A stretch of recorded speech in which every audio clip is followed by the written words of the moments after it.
On continue notre série sur les illustres en Périgord. Aujourd'hui, nous nous intéressons aux plus connus d'entre eux, notre ancêtre Cro-Magnon.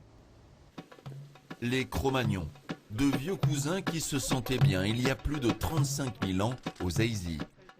La découverte en 1868 d'une de leurs sépultures a fait la célébrité des lieux.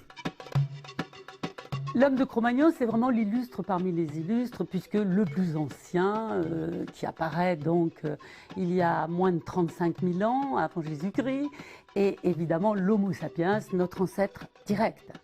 Et pourquoi dans la vallée de la Vézère? Parce qu'il a trouvé là, évidemment, des sites naturels qui lui permettaient, en tant que chasseur-cueilleur, de trouver d'une part des ressources et d'autre part, dans les habitats troglodytes, évidemment, la sécurité de ses grottes.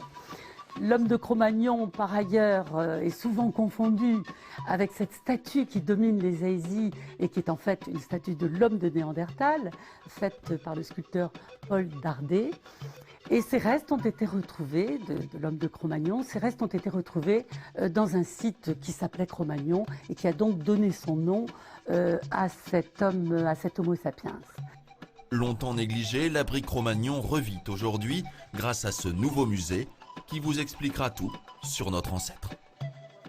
Retrouvez ce portrait et bien d'autres dans cet ouvrage sur les traces des illustres en Périgord aux éditions Échappée Belle. C'est la fin de ce journal. Merci de nous avoir suivis.